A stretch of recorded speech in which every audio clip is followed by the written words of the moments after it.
Hello students, আজকের এই ভিডিওতে আমি দ্বিপদ উপপাদ্য আলোচনা করব।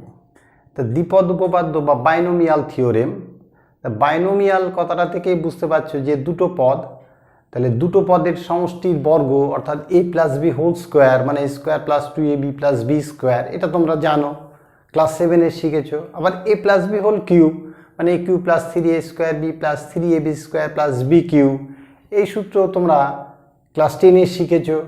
তো এখানে তোমরা মানে ঠিক ওই রকম x plus a whole to the power n, অর্থাৎ যদি আমরা বলি যে x plus a whole to the power যদি 2 হয় 3 হয়, তাহলে তার বিস্তৃতি কি হয় সেটা তোমরা জানো। কিন্তু পাওয়ার যদি আরও বেশি হয় তাহলে হয়তো গুণ করে করে তোমরা সেই বিস্তৃতি নির্ণয় করতে পারো, কিন্তু সেই বিস্তৃতিতে গুণ না করে কিভাবে একটা সূত্রের সাহায্যে সহজেই বিস্তৃতি নির্ণয় করা যায় সেটা আমাদের দেখিয়েছেন আমাদের বিখ্যাত বিজ্ঞানী স্যার আইজাক নিউটন। তিনি এই বাইনোমিয়াল থিওরেম আবিষ্কার করেছিলেন। তো এসো আমরা সেটাই সরাসরি এখানে শিখি। অর্থাৎ x plus a whole to the power n হলে কি হবে, সেটা হচ্ছে মানে x to the power n plus n C one x to the power n minus one a to the power one plus n C two x to the power n minus two a to the power two plus dot dot dot plus n C r x to the power n C r x to the power n minus r a to the power r plus dot dot dot plus a to the power n. তো এটাই হচ্ছে এই বিস্তৃতি। তাই বিস্তৃতিটা দেখো প্রমাণও করা যায়, প্রমাণ করা যাবে। এটা কোন পদ্ধতিতে? এটা আমরা মেথড অফ ইন্ডাকশান পদ্ধতিতে আমরা এই প্রমাণটা করতে পারবো, সেটা খুব সহজই হবে। দেখো যে কি, যে আমরা যদি ধরে নিই যে পি অফ এন মানে এটা, তাহলে তোমরা বলতে পারো যে এই যে পি অফ ওয়ান এটা কি হয়ে যাবে, এটা হয়ে যাবে x plus a whole to the power one, এ পাশে দেখো হয়ে যাবে x to the power one plus one one c one x to the power one minus one into a. তার মানে দেখো হয়ে গেল যে বাঁদিকে এক্স প্লাস এ, ডান দিকে দেখো এক্স প্লাস এ, কারণ এক্স টু দি পাওয়ার 0 মানে 1, আবার এন সি ওয়ান মানে 1, তাহলে এক্স প্লাস এ। তাহলে কি, তাহলে পি অফ ওয়ান সত্য।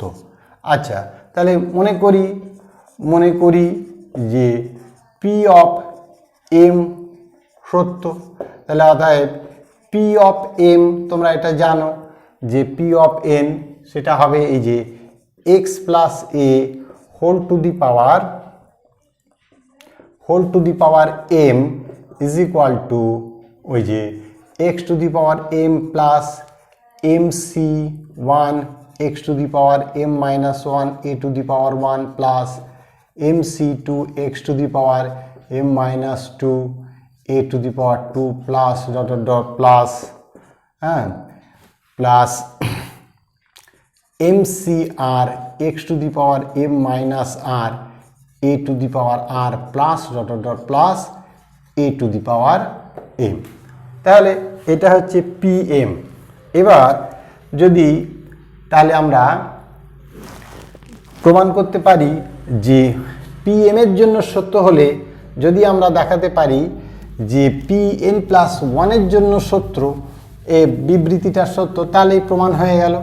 তাহলে কি হলো দেখো, তাহলে আমরা এবার দেখাবো যে পি এম প্লাস ওয়ানের জন্য, তাহলে x plus a whole to the power m plus one, এটা কি হয়ে যাবে দেখো এক্স প্লাস এ ইন্টু এই বিবৃতি, অর্থাৎ x to the power m plus m C one x to the power m x to the power m minus one a to the power one plus m C two x to the power m minus two a to the power two plus dot dot dot plus m C r x to the power m minus r a to the power r plus dot dot dot plus a to the power m. এটা হলো এই, এটার সঙ্গে এটা গুণ, দেখো বুঝতেই পারছো যে অর্থাৎ পি এম প্লাস ওয়ান মানে এটা হলো। তাহলে এবার দেখো এই গুণটা, এটাই হচ্ছে অ্যাকচুয়ালি এখানে ঠিকঠাক করে দেখা। সেটা দেখো এটার সঙ্গে এটা গুণ করলে হলো, একটু এ পাশে সরিয়ে লিখি, যে এটার সঙ্গে এটা গুণ করলে হলো x to the power m plus one plus, দেখো যে এখানে এটা একটু দেখে নেওয়া দরকার, এটার সঙ্গে এটার গুণ করলে যা হবে আর এটার সঙ্গে এটার গুণ করলে একই পদ হবে। সেই জন্য লক্ষ্য করো কীরকম, এইটার সঙ্গে এই দ্বিতীয় পদ আর এইটার দ্বিতীয়র সঙ্গে প্রথম পদ, ঠিক এরকমভাবে একই রকম পদ আসবে। কারণ এটা দেখো এক্সের সঙ্গে এটা গুণ করলে কি হয়ে যাবে, যে m C one x to the power m, আর এ এখানে দেখো এ দিয়ে এটাকে গুণ করলে x to the power m a, বুঝতে পেরেছো? তাহলে এখানে হয়ে গেল যে জিনিসটা এরকম আসবে m C one plus m C nought, অর্থাৎ মিল রেখার জন্য আমরা এভাবে লিখলাম m C one plus m C nought into x to the power m into a plus, তার পরেরটা দেখো একই রকম আসবে, তাহলে m C two plus m C one এটা আসবে। তার মানে কি, দেখো এটার সঙ্গে এটার গুণ আসবে m C two plus m C one, এটা হয়ে যাবে x to the power m মানে এম মাইনাস ওয়ান হয়ে যাবে আর এ স্কোয়ার হয়ে যাবে, অর্থাৎ এটার সঙ্গে এটা দেখলেই হয়ে যাবে plus dot dot dot plus এটা হয়ে যাবে m C r plus m C r minus one, একই রকমভাবে এটা হয়ে যাবে দেখো x to the power m minus r plus one a to the power r plus dot dot dot plus a to the power m plus one, তাই না? দেখো এই বিবৃতি, এইবার এখান থেকে দেখো তোমাদের আগে আমি বিন্যাস সময়ের যে ভিডিও তৈরি করেছি সেখানে এটা দেখিয়েছিলাম এই সূত্রটা, যে n C r plus n C r minus one is equal to n is equal to n plus one C r. তা দেখো এই সূত্রটা একটা সহজই সূত্র, তোমরা নিজেরা হয়তো প্রমাণ করতে পারো, আমি আগের ভিডিওতে আমি এটা দেখিয়েছি তোমাদের। এই সূত্রটা এখানে কাজে লাগানো হচ্ছে, দেখো বুঝতে পারছো তোমরা, এই সূত্রটা এখানে কাজে লাগানো হচ্ছে, তাহলেই মোটামুটি প্রমাণ কমপ্লিট হয়ে যাবে। দেখো x to the power m plus one plus যে m C one plus m C naught, তাহলে দেখো ওই হিসাবে এখানে এক এখানে এক কম, তাহলে এখানে গেল m plus one c one x to the power m a plus, তারপর দেখো টু ওয়ান, তার মানে এটা হয়ে যাবে m plus one c two x to the power m minus one a square plus dot dot dot plus এটা হয়ে যাবে দেখো m plus one C r x to the power m plus one minus r into a to the power r, এখানে আরটা একটু ভালো করে লিখি, a to the power r plus dot dot dot plus a to the power m plus one, এইটা। তাহলে দেখো যে এইটা অ্যাকচুয়ালি প্রমাণ হয়ে গেল।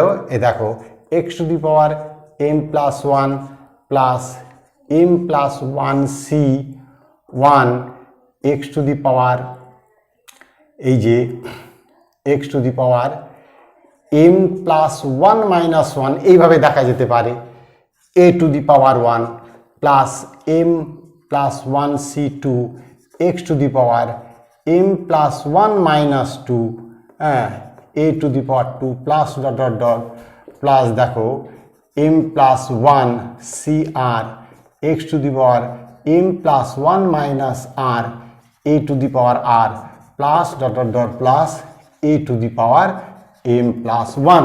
তাহলে দেখো এই বিবৃতি থেকে তোমরা খুব সহজেই বুঝতে পারছো যে এটা যদি মানে একের জন্য সত্য হয় তাহলে এম এর জন্য সত্য, আবার এম এর জন্য সত্য হলে দেখো এম প্লাস ওয়ানের জন্য সত্য, তাহলে আমরা বলতে পারি যে এটা সত্য। তাহলে আমরা দেখো দ্বিপদ উপপাদ্যের এই প্রমাণটা তোমাদের দেখালাম।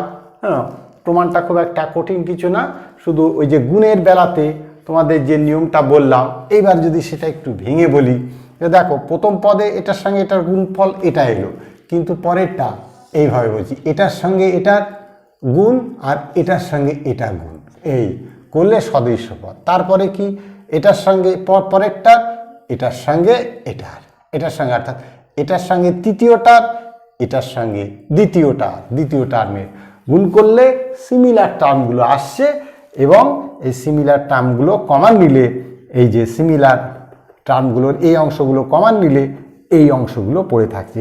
এটা যে একটুখানি বুঝে নেবে, অর্থাৎ এই জায়গাটা যে একটু বুঝে নেবে তার পক্ষে আর প্রমাণ বিশেষ কিছুই ব্যাপার না।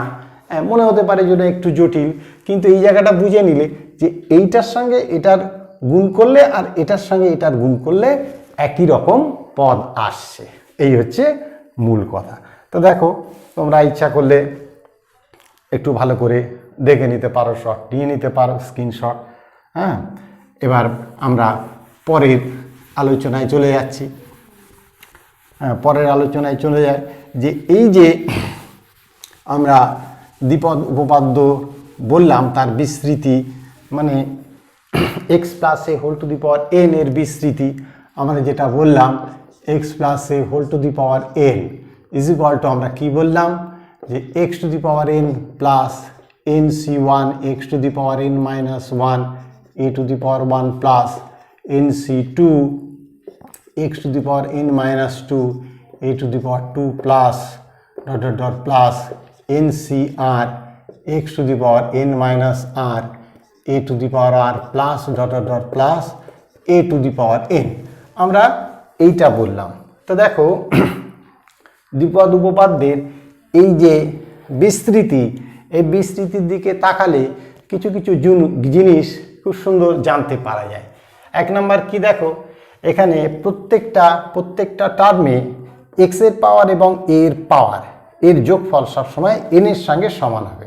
আর সি এর এইখানে লেখা এটাকে বলে সাপিক্স, সি এর যেটা সাপিক্স সেটা দেখো এর পাওয়ার, হ্যাঁ সি এর সাপিক্স সেটাই হবে এর পাওয়ার এবং এক্স এর পাওয়ার হবে কি এন থেকে এই সাপিক্সের বিয়োগফল।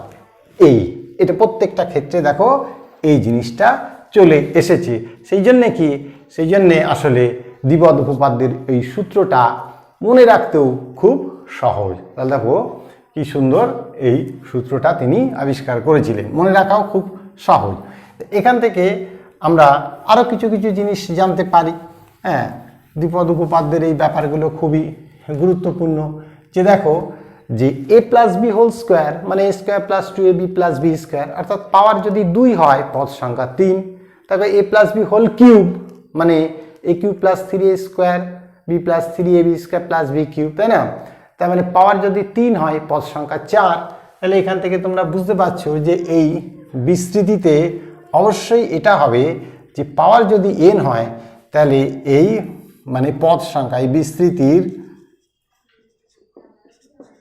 বিস্তৃতির পদ সংখ্যা হবে অবশ্যই হবে পদ সংখ্যা কত সর্বদা n+1 সংখ্যা পদ হবে, তাই না?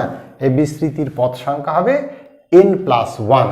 আর একটা কি সাধারণ পদ, সব থেকে গুরুত্বপূর্ণ জিনিস হচ্ছে দ্বিপদ উপপাদ্যের সব থেকে গুরুত্বপূর্ণ জিনিস হচ্ছে এইটা সাধারণ পদ।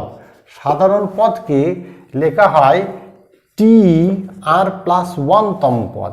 তাহলে TR+1 তম পদ দেখো ওখানে লিখেছিলাম যে সেটা হচ্ছে যে NCR x two the power n-r a two the power r, এইটাকে বলা হয় সাধারণ পদ। সাধারণ পদ কেন? তুমি যদি এইখানে আর এর মান 0 থেকে শুরু করো, অবশ্যই আর এর মান যদি r = 0, 1, 2, 3 এরকম তুমি বসাও, তাহলে তুমি দেখো 0 বসালে t1 মানে প্রথম পদ পাবে। তার মানে কি t1 মানে কি হচ্ছে দেখো r = 0, তার মানে nc0, হ্যাঁ, x⁴ n a⁴ 0 মানে 1। তাহলে এই nc0টা আমরা সাধারণত কি লিখি না, অর্থাৎ t1 চলে এলে দেখো x⁴n। তুমি যদি r এর মান 1 বসাও তাহলে তুমি t2 পাবে। তাহলে t2 দেখো কি হয়ে গেল, তোমরা দেখলে nc1 x⁴, এই যে 1 বসানো হচ্ছে, r এর মান 1, nc1 x⁴n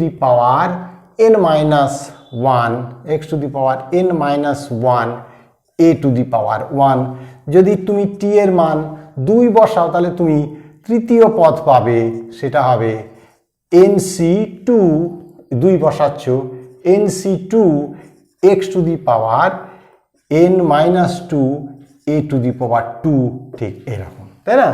এইভাবে দেখো, এইটা ওই জন্যে দ্বিপদ উপপাদ্যের বলা যেতে পারে মানে সব থেকে গুরুত্বপূর্ণ জিনিস হলো এইটা যে সাধারণ পদ। তোমরা নিজেরাই বুঝতে পারছো যে কেন এটা বেশি গুরুত্বপূর্ণ। কারণ কি, আমি সাধারণ পদে আর এর মান 0 থেকে শুরু করে 1, 2, 3, 4 বসালে আমরা যেহেতু প্রগতির যে কোনো পদ এ থেকে বের করতে পারি, প্রগতি বললাম না, বিস্তৃতির যে কোনো পদ আমরা এ থেকে বের করতে পারি, সেই জন্যে এটা হচ্ছে সব থেকে গুরুত্বপূর্ণ। তো মুছে দিলাম এটা। এরপর কি ওই যে বললাম যে এই যে বিস্তৃতির পদ সংখ্যা হচ্ছে n+1, তাহলে n+1 যদি পদ সংখ্যা হয় তাহলে দেখো এই বিস্তৃতির মধ্যপদ বের করাটা মানে মধ্যপদ বের করতে আর কি আসে পরীক্ষায় খুব, যে এই বিস্তৃতির মধ্যপদ বের করো। তাহলে সেক্ষেত্রে এখানে দেখো তোমাদের এখান থেকে তোমরা বুঝতে পারছো যে n যদি মানে তোমার n যদি যুগ্ম হয়, n যুগ্ম হলে কি হবে দেখো, n যদি যুগ্ম হয়, যুগ্ম হলে তাহলে পদ সংখ্যা হবে অযুগ্ম, তাই না? এক বেশি, তাহলে যুগ্ম হলে পদ সংখ্যা হবে অযুগ্ম। তাহলে অযুগ্ম হলে অবশ্যই কি হবে দেখো, মধ্যপদ হবে একটা। কারণ একটা প্রগতিতে যদি আমরা যদি এরমভাবে লিখি 1, 2, 3, 4, 5 5টা পদ আছে, তাহলে কি দেখো 3 নাম্বার পদ হচ্ছে মধ্যপদ, তাই না? এইভাবেও তোমরা খুব সহজে বুঝতে পারো যে একটা বিস্তৃতিতে যদি 5টা পদ থাকে তাহলে 3 নাম্বার পদ হচ্ছে মধ্যপদ। তাহলে দেখো যে এখানে মানে মধ্যপদটা কি করে বেরোচ্ছে, যে মানে পদ সংখ্যা তো হচ্ছে n, তাই n হচ্ছে যুগ্ম, তাহলে সেই জন্য দেখো যে মধ্যপদ হয়ে যাবে n/2 + 1 তম পদ, তাই না?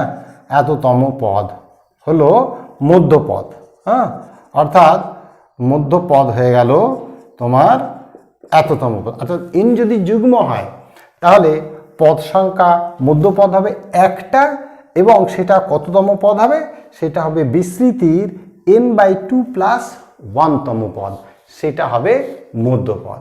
আবার তাহলে এখান থেকে দেখো তোমরা হয়তো বুঝতে পারছো যে তাহলে যদি n যদি অযুগ্ম হয় তাহলে পদ সংখ্যা হয়ে যাবে যুগ্ম। তাহলে এখান থেকে বুঝতে পারছো যে পদ সংখ্যা যদি যুগ্ম হয়ে যায় তাহলে কি হবে, তাহলে অবশ্যই মধ্যপদ হয়ে যাবে।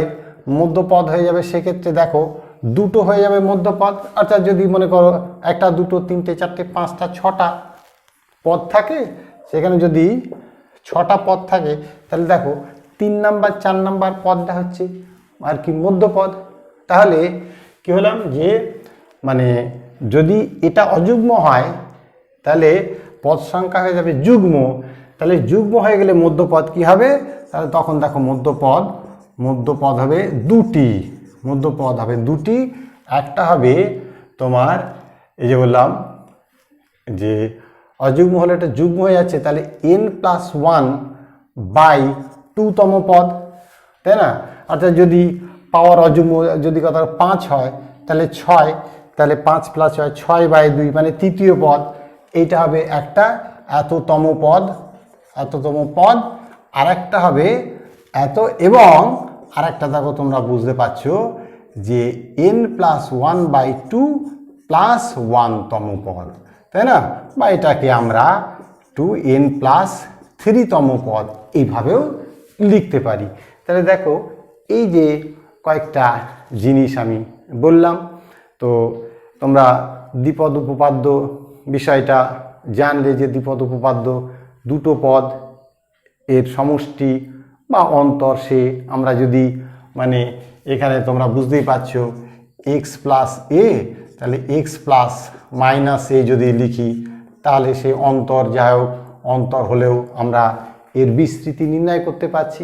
অর্থাৎ দুটো পদ এর মানে পাওয়ার যদি n হয় তাহলে তার বিস্তৃতি কি হবে সেটা তোমরা দেখলে, এবং এর সাধারণ পদটা কি সেটা তোমাদের বললাম। আর পদ সংখ্যা n+1 হয়, যা পাওয়ার থাকে তার চাইতে পদ সংখ্যা আরও বেশি হয়, এবং সেক্ষেত্রে যদি পদ সংখ্যা মানে যুগ্ম হয় বা অযুগ্ম হয় তাহলে মধ্যপদ কি হয় সেই জিনিসগুলো তোমাদের এখানে দেখালাম। তাহলে আজকে এই ভিডিওটা আর দীর্ঘ করব না, বিষয়টা মোটামুটি তোমাদের একটা আইডিয়া দিলাম। এই সম্পর্কে আরও অনেক কিছু বলার আছে, সেই সমস্ত বিষয়গুলো নিয়ে এবং এই সংক্রান্ত অঙ্ক নিয়ে আবার নতুন ভিডিও আমি খুব শীঘ্রই নিয়ে আসব। তোমাদের যদি ভিডিওটা ভালো লাগে তোমরা অবশ্যই লাইক শেয়ার করবে, আর তোমাদের যদি ভিডিও উপকারে লাগে তাহলেই আমার পরিশ্রম সার্থক হলো। Thank you.